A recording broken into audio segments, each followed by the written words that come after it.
uma vez estamos aqui. Esse é o nosso programa de capacitação. Conexão CEPEX Brasil. Estamos aqui mais uma vez para poder transmitir a você mais um módulo de capacitação.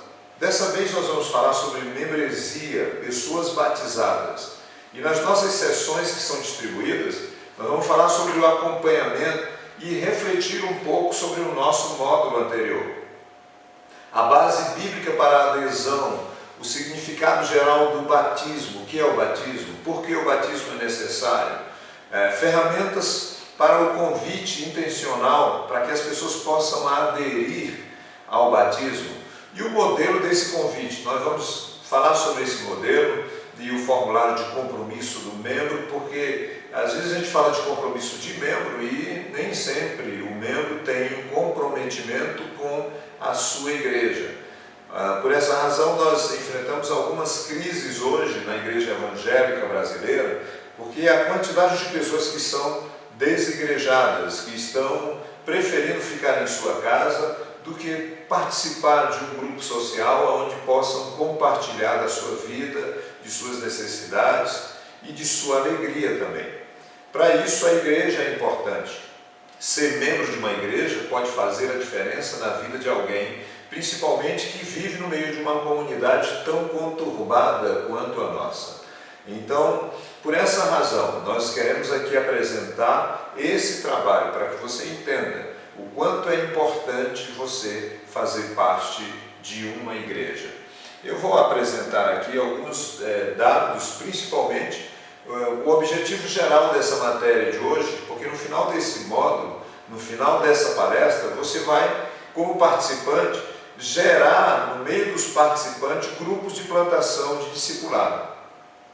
Começar igrejas a partir do discipulado, de fazer discípulo no meio da comunidade, a partir da sua própria família, do seu círculo de influência, como nos outros módulos nós fizemos questão de observar, é importante que você faça isso no meio da sua família. Comece a partir da sua casa, com os seus parentes, com os seus vizinhos, com os seus amigos e com outras pessoas que você vai construir relacionamento.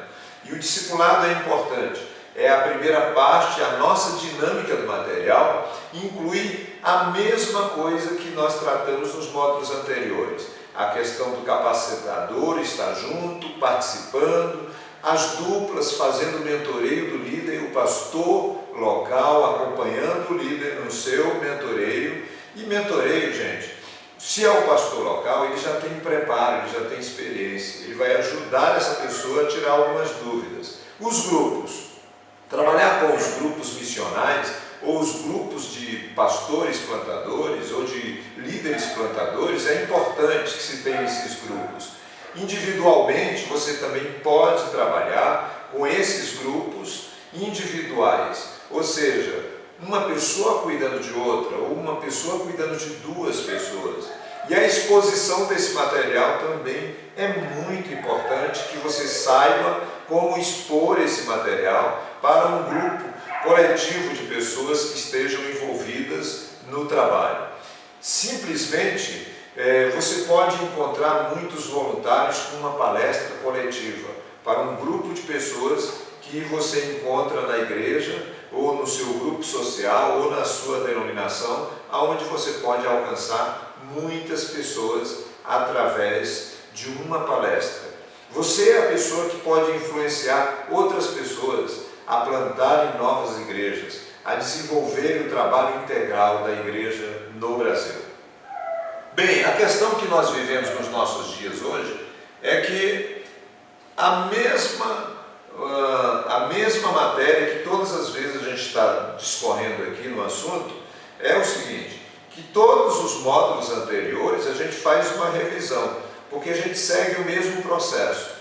No final desse treinamento, no final dessa palestra, você já pode providenciar o seu relatório de ABC, ou seja, o seu relatório do seu grupo missional. Você que está desenvolvendo, está fazendo os módulos numa sequência, certamente que você, ao terminar essa capacitação, você já pode providenciar o seu relatório, preencher e enviar para a gente para que nós possamos fazer com que esses dados sejam acoplados, anexados ao nosso banco de dados de informações de nossas igrejas no Brasil. Amém? Então é muito importante que você continue fazendo isso. A base bíblica para a membresia tem tudo a ver com Atos capítulo 2, versículo 38 a 41. Nós vemos um exemplo do que era a igreja primitiva no princípio. Logo após a descida do Espírito Santo, essa igreja começou a trabalhar com uma mudança de mentalidade, um sentido de vida diferente, um novo sentido de vida, uma nova proposta foi dita pelo Espírito Santo àquela igreja. Era uma igreja que fazia um tipo de missões no Antigo Testamento. Um povo de Deus, ele fazia as missões centralizadas em Israel. Desta vez, a igreja recebeu uma missão e recebeu o poder para cumprir a sua missão. A descida do Espírito Santo, a manifestação do Espírito Santo, do dínamos, que provoca uma explosão, faz com que essa igreja cumpra uma missão para fora, não para dentro. Porque uma implosão só não era o bastante. Ela precisava ter a manifestação do poder de Deus, mas com o propósito de alcançar as suas comunidades, alcançar as outras cidades.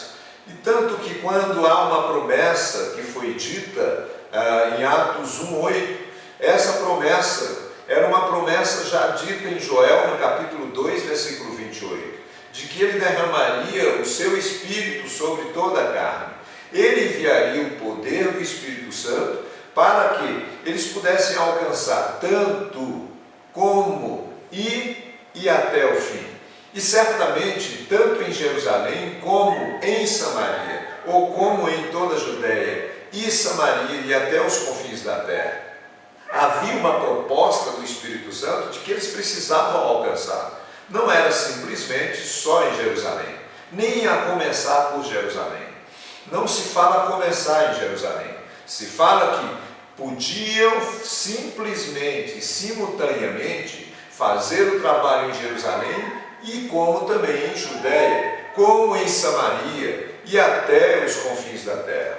A ideia é de fazer com que houvesse uma mudança de mentalidade, e só o Espírito Santo pode mudar a mentalidade das pessoas, pode transformar a mente, pode trazer transformação à mente.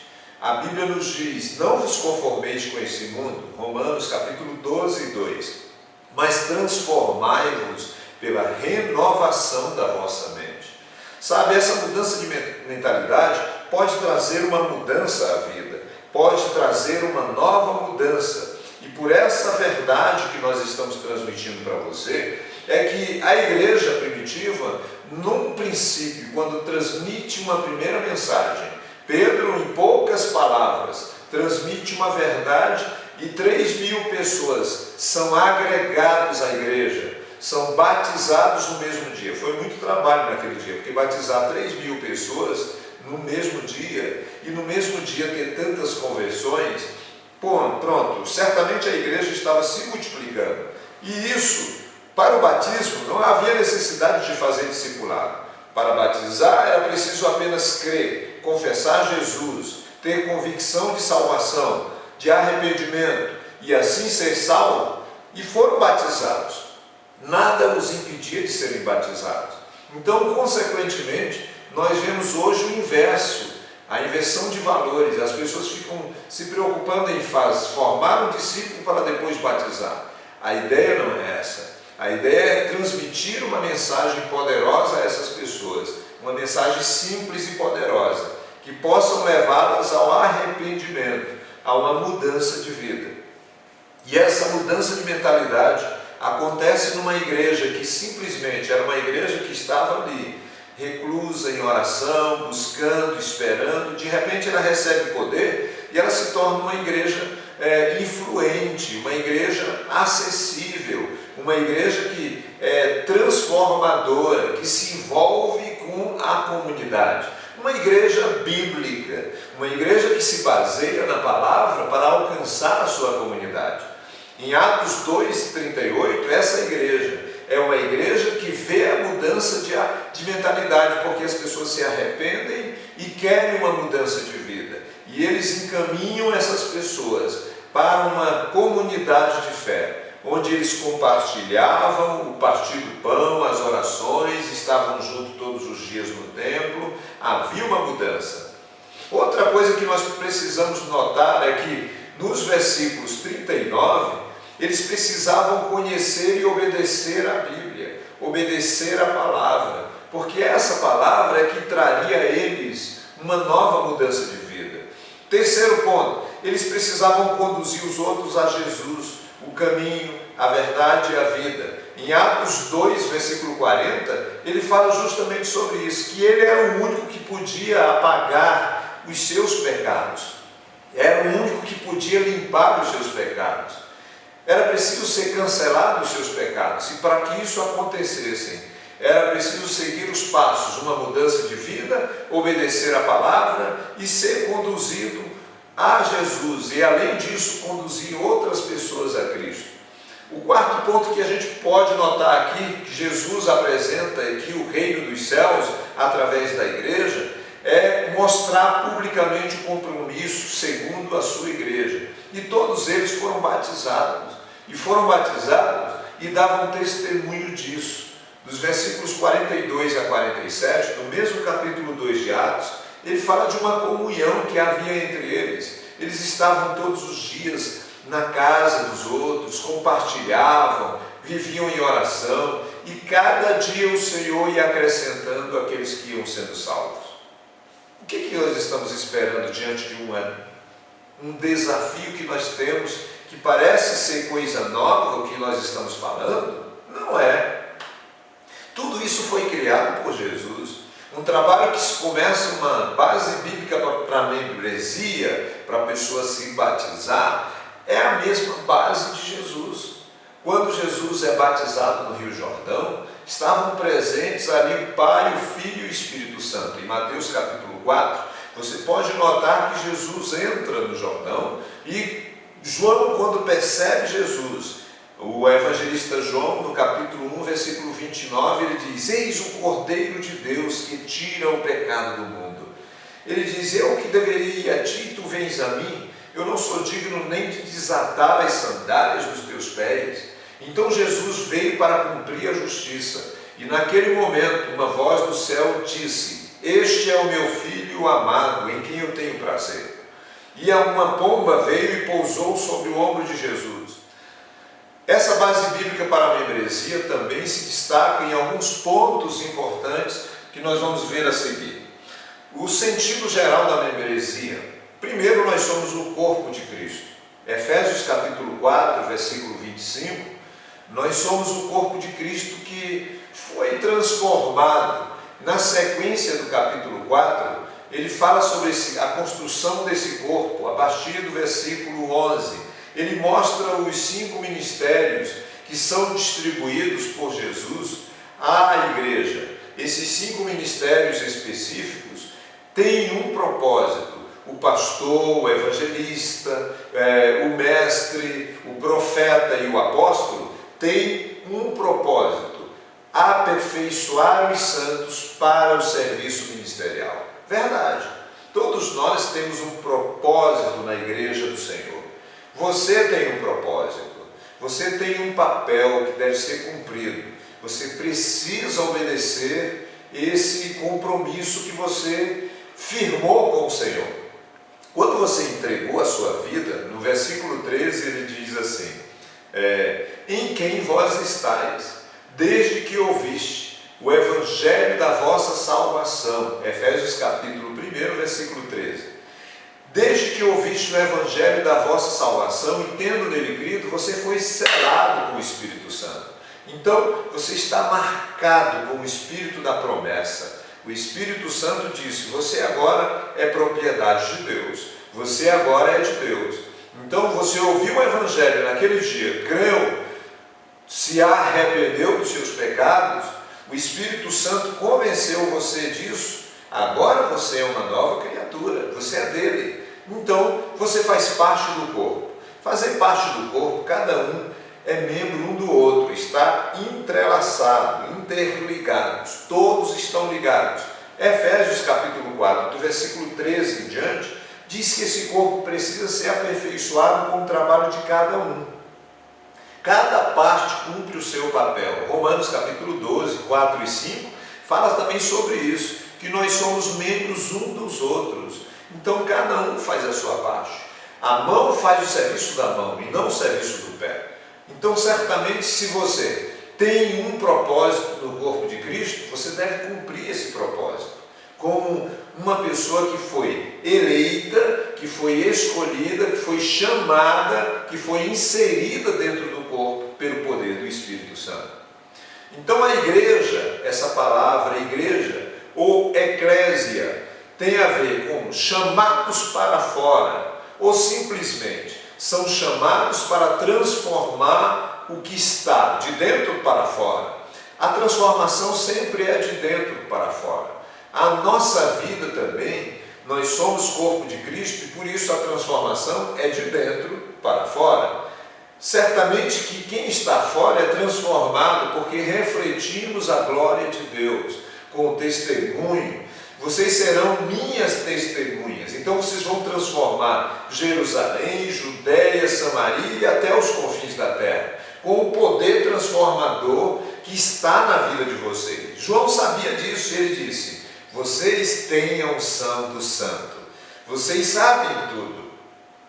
Certamente que como igreja que transforma para fora, é uma igreja também que é transformada pelo corpo de Cristo e que tem certamente uma integração do corpo. Essa integração do corpo, como nós vemos em João capítulo 12, versículo 26, fala de que nós estamos ligados e somos o corpo dele, estamos juntos, e ninguém pode nos separar, porque os membros, quando o membro sofre, todo o corpo sente. Então nós estamos integrados. Terceiro ponto, nós somos uma comunidade. Em Hebreus capítulo 10, nós vemos que nós somos uma comunidade limpa pelo sangue de Cristo. Em Atos capítulo 10, versículo 24 a 25, nós vemos também que essa comunidade é uma comunidade que se multiplica e que a partir dessa comunidade transformadora, ela transforma a sua cidade. A partir de uma casa, de uma família liberta, curada, salva, porque Jesus salva uma família, mas não com o propósito de só salvar uma família, mas de salvar toda a sua, os seus parentes, os seus amigos, a sua cidade, porque existe um círculo, uma grande rede de comunicação que aquela família tem.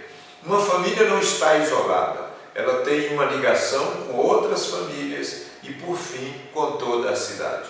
Então, vale a pena a gente pensar sobre a igreja no meio da comunidade. A igreja como corpo, a igreja como um grupo integrado, a igreja como comunidade transformadora. Um modelo de convite intencional para analisar a comunidade.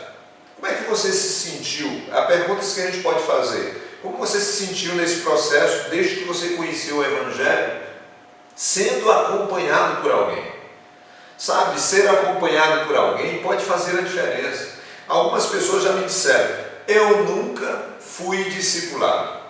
Ora, gente, o discipulado tem que ser durante toda a vida. Ninguém pode dizer nunca foi discipulado, porque todo o tempo nós temos escolas bíblicas, nós temos reuniões de ensino, encontro de líderes, nós temos palestras específicas para a igreja, para a família, para pessoas de faixas de idade diferentes. Então, a igreja faz isso como um órgão que mais ressocializa pessoas. Ela ressocializa mais do que o presídio, mais do que os hospitais. Você vê a quantidade de pessoas que até defendem uma visita de fé ao hospital, porque a fé ajuda a restaurar a saúde de alguém. Então você sabe que discipulado faz diferença na vida inteira. Você sabia que a membresia da igreja implica em compromisso de ser discípulo ou membro? Sabia? Que tem muita gente que pensa, eu vou ser discipulado para ser membro ou vou ser discipulado para ser discípulo? É melhor você ser discipulado para ser discípulo.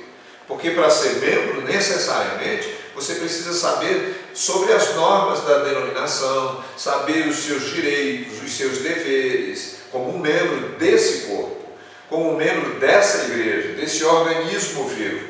Mas você sabia também que quais são esses compromissos? Você sabe qual o compromisso de ser membro? Você sabe quais os direitos de um membro? Quais os deveres de um membro? Porque tem membro murmurando. Às vezes ele não participa de uma assembleia, de uma reunião, aí ele... O que decidiram lá? Decidiram que você não estava presente para decidir. Porque muitas vezes você não participa, mas você é o primeiro a reclamar das decisões que foram tomadas. E muitas pessoas precisam saber disso, que precisam ter um compromisso com a denominação, com a sua igreja, com a sua membresia, em participar de um grupo social que está se envolvendo com a sua comunidade. Você sabia que os membros são comprometidos e não obrigados a construir igreja? Eles são comprometidos porque precisam de um espaço físico maior para poderem estarem juntos. Claro que nós não podemos ter uma visão de templistas, de que simplesmente o nosso templo tem que ser melhor do que os outros. Tem um monte de pessoas que pensam que o templo é o lugar aonde Deus está. Deus está no templo. Sabe qual templo? Esse. Você é o santuário de Deus. Deus não habita em templo feito por mãos humanas. Deus habita no seu santuário, na sua vida. Então entenda bem, se você tiver um templo grande, bonito ou não, o que vai fazer a diferença é você estar adorando ao Senhor, porque você é o templo aonde Ele quer que seja santo e que deve ser santo. Muito bem, você deve decidir se comprometer com Jesus e com a membresia de uma igreja. Você acha que deve se comprometer com as normas, com a palavra que se ensina nessa igreja? Como membro você precisa fazer isso, porque se você não fizer, você enfrenta dificuldades no decorrer da sua vida.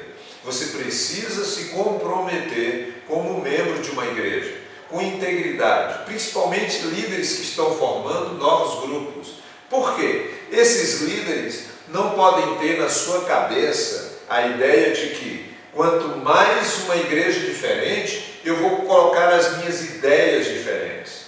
Sabe, gente que tanto investiu no denominacionalismo brasileiro, a denominação cresceu tanto, várias denominações foram criadas com um propósito, porque tinha uma linha de mensagem. Alguns optaram por dizer, nossa igreja vai seguir a linha de mensagem da teologia da prosperidade.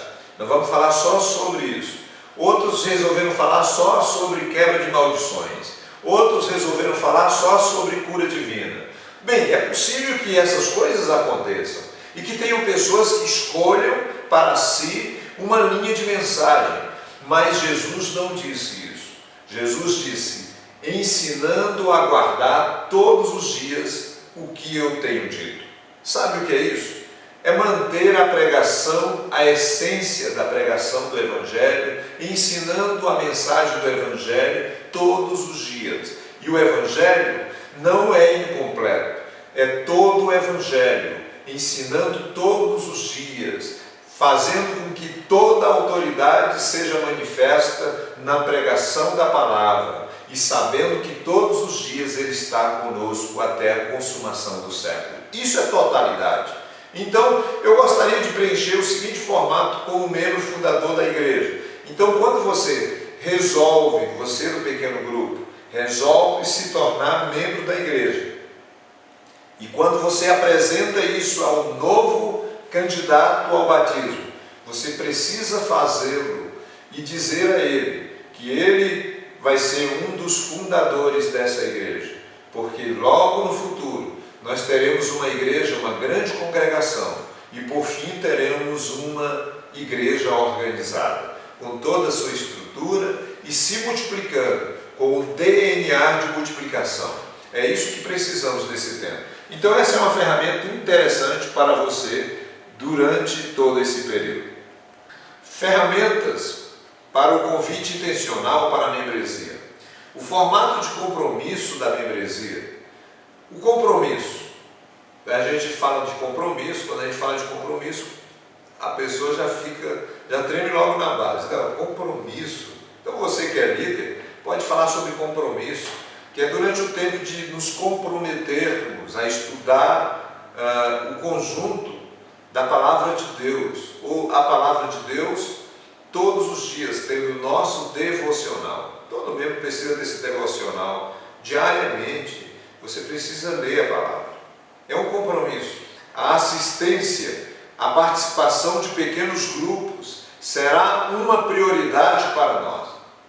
Participação no contexto de acompanhar a pessoa a se comprometer e compartilhar com todos os membros do grupo aquelas verdades que nós estamos aprendendo, porque nós somos parte de uma família espiritual. Então nós precisamos fazer a pessoa entender que ela está participando de um grupo que não só compartilha alimentos, roupas, calçados, não. Jesus, ele simplesmente diz, quando você vai conhecer as famílias, você não deve levar nada disso, né? Mas no decorrer da vida, quando você conhece essas pessoas, aí você começa a compartilhar, a ajudá-las a suprir as necessidades, enquanto você pode fazê-lo, quando você pode fazê-lo também, né? Responsabilidade. Nós seremos responsáveis pelo resto do estudo bíblico, pelo resto do acompanhamento de discipulado. No período de mais de um ano, acompanharemos essas pessoas para que elas possam ser arraigadas e terem estabilidades na sua vida cristã. O apoio. O apoio. Nós vamos dedicar o tempo àqueles que têm espiritualidade e que têm uma vida espiritual equilibrada, para que sejam pessoas de fé e que possam compartilhar conosco e até descobrir novos talentos nesses grupos missionais que podem multiplicar, formando outros grupos no meio da sua comunidade ou até na sua própria família. O testemunho. O sétimo ponto é o testemunho, que nós estaremos sempre abertos a todos aqueles que desejarem conhecer o Senhor e compartilhar com eles da boa palavra de Deus. Nós vamos prometer que todos os dias nós vamos estar juntos, a gente vai conversar, vou ligar para essa pessoa, eu vou compartilhar com ela, fortalecê-la na fé, ajudá-las e tirar as suas dúvidas, porque além de ser um discipulador, nós também podemos ser como se fôssemos mentores, ajudando essa pessoa no crescimento espiritual até o fim, até quando essa pessoa viver dependendo de nós como guarda-chuva, como uma autoridade espiritual sobre a vida dela na formação de discípulo. E formar discípulo é a vida inteira. Às vezes a gente gasta pouco com a evangelização e gastamos o mínimo com a evangelização, mas nós gastamos a vida inteira em tempo, em dedicação, em ensino com o discipulado. Nós acompanhamos essas pessoas, que vale muito mais o discipulado do que simplesmente entregar um folheto. Entregar um folheto é bom, pode ser um ponto de contato, mas à medida que você acompanha alguém para a vida, para uma transformação, para que essa pessoa se reproduza e você veja muitos filhos e quem sabe netos na fé, por que não? Deus não tem neto, mas você tem. Né? Você pode ter, não tem problema nenhum, porque você se reproduz. O nosso Deus quer que nos multipliquemos, e essa é a ideia. Só se multiplica com a reprodução para nós. Amém? O plano de ação e metas desse módulo, nós vamos ver aqui que nós precisamos desenvolver 3 lições de um método indutivo do conhecimento, de acordo com a escada de Pedro. Essa escada de Pedro é interessante porque nós vemos passo a passo o significado dessa escada. Então você pergunte ao mentor a prática da sua igreja com relação ao batismo, porque batismo tem 2 tipos de batismo que a gente conhece: o batismo por aspersão e por imersão, né? Quando quando você vai realizar o batismo, especificamente, você precisa ter uma base das Escrituras para a aplicação do mesmo. Quando Jesus foi batizado no Jordão, jogaram só água na cabeça de Jesus ou ele foi mergulhado? Interessante.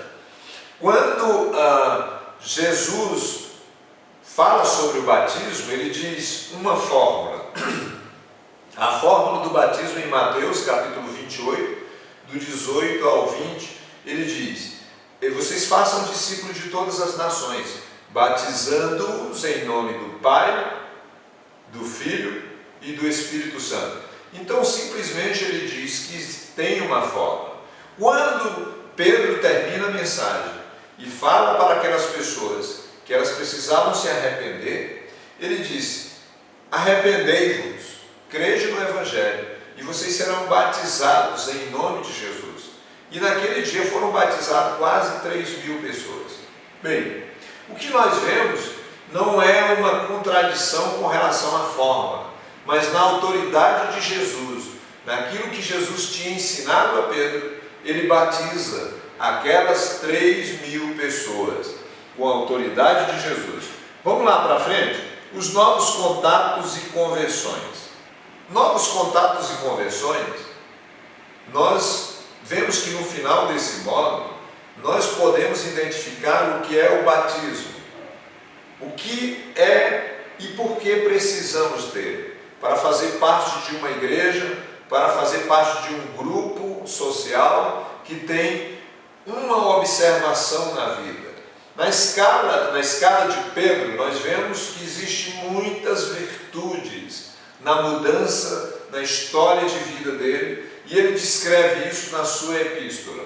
A vida de fé, de amor, de virtude, de piedade, de esperança, de confiança, de fidelidade. Ele começa a mostrar na sua escada, na sua trajetória de vida, uma mudança. Olha, por mais que se critique Pedro, ele foi o único que andou sobre as águas. O único homem que andou sobre as águas foi Pedro, porque teve ousadia. Por mais que se critique ele por ter tentado impedir Jesus de ir a Jerusalém, porque Jesus disse: eu vou ter que ser morto, entregue nas mãos dos homens. Ele disse: não faça isso. E ele recebe uma repreensão disso. Recebe uma repreensão porque simplesmente Satanás entra em Pedro e faz com que ele diga essas palavras. Uma super proteção. Mas também, quem é o outro discípulo que tira uma faca no momento e tenta livrar Jesus por meio da força de uma violência, como Pedro fez? Nenhum outro havia essa ousadia ou essa coragem para fazer esse tipo de coisa. Pedro era tão corajoso para fazer as coisas que ele foi o primeiro a transmitir uma mensagem diante de autoridades e anciãos. A sua ousadia agora, na trajetória de mudança, foi usada para ele pregar o Evangelho, tanto para gentios. O primeiro a pregar para gentios foi ele. Ele quebra o paradigma. Ele simplesmente entende que o Evangelho não é só para judeus. E claro, houve uma revelação para que isso acontecesse. Diante de tudo isso, nós aprendemos que esse plano de salvação não é só para nós, é para todo mundo, é para aqueles que creem, é para aqueles que se decidem, se arrependem e confessam Jesus como Senhor e Salvador. É preciso que as pessoas entendam isso, e você pode fazer com que elas entendam e serem uma nova vida, uma nova criatura para o Reino. Que Deus abençoe a sua vida. Assim nós encerramos essa parte com vocês e até o próximo módulo.